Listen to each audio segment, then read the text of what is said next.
You'll notice with Greg here, Greg Chalmers, he's got an alignment aid down between his tail line and where he's hitting the ball from. So just to draw the lines here again, there's target line for the right-hander, body alignment runs parallel left as we've discussed before, and here's target alignment for the left-hander, and body alignment runs parallel right as we've discussed before. Now, the thing you'll notice in all good ball strikers, and for those of you that had lessons from me, you're aware that I base my teaching around what I call 3 critical positions. Once you've got the basics of grip, alignment, posture, club fit right, the most important position in golf is critical position number 3, which is this position here. That right elbow in against the right side, more relevantly the shaft of the club cutting through and bisecting the bicep of the right arm as we look down that line. And as we go across to Greg here on the left, you'll notice as he comes down, he's got the opposite occurring, obviously the left elbow left side and the shaft of the club cutting through the bicep of the left arm. Now, this is where it becomes important to be aligned correctly, because as I take both these guys to impact, notice where their hips are at impact. Now, my model over here, and I'll just take my student over here on the right, as I take him back, and here's classic aim right, swing left, bad aligned. As I take him back, he gets inside a little bit there. But you're going to see a huge difference here on the part of the club on the way down. See how he doesn't get anywhere near that third position? He casts from the top and hits from the top. Now the reason he's doing that is he's training himself to do that because, and bearing in mind most people aim better in my studio than they do outdoors because you're in a symmetrical square environment, but he was really quite radically aimed off to the right and trying to make the club go down that line there, hence this over the top motion. And as he gets to impact, you can see where his hips are. They're nowhere near where the hips are of the 2 professional models.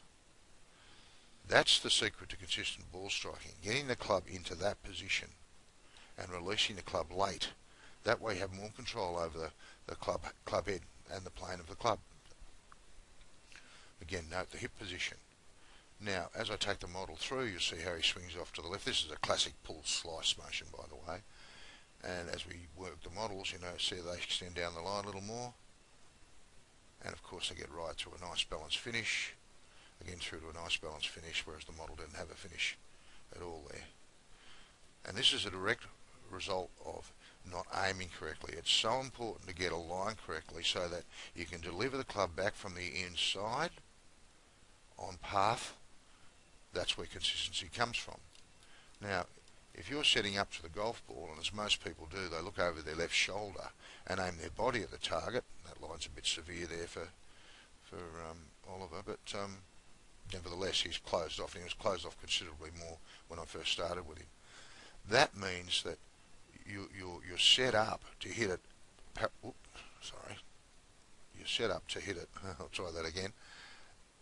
Out to the right, but your brain is telling you, or the message your eyes are delivering to your brain is telling the body to hit it straight, and that's where that over the top motion comes from. That results in hitting the ground behind the ball, starting off left, peeling back right, high blocks with drivers, duck hooks, topping, a myriad of different shots come from that. That's why alignment is so important. It's very important for you to understand that when you go to the golf course to practice, the first thing you want to do is ascertain where your target is, then drop a club down. I tell people to use talcum powder actually, because you can hit off the talcum powder. Drop a club down pointing directly at target, and while you got there, drop something in here, parallel left to that for the right-hander, and parallel right for the left-hander. And bear in mind, if you're moving the ball around all the time, you're changing the alignment of your setup. If you're moving the ball one here and one here and one here and one here, that's why if you look at where a professional's been practicing, there's a very neat little pocket of ground that they just work. They can hit 100 balls off an area no bigger than 6 inches square. So that's the reason alignment's so important, to allow you to get into a good position 3, allows you to work your hips as opposed to coming over the top as most people tend to do when they're ill-aligned. That then allows you to work your lower half in a fashion that allows you to deliver a consistent motion and getting consistency into your golf swing. So I hope that makes a little bit of sense for you. Basically, if you're not aimed properly, your hips can't work properly, and if you don't work your hips properly on the through swing, you'll never get the club back square with any consistency. Just throwing Greg again for you. That's the most important position of the golf swing there. Notice where the hips are. There's other things I could talk to you about, but I don't want to cloud things too much for you. So there you go, my friends. That's an explanation as to why alignment is so important in this game.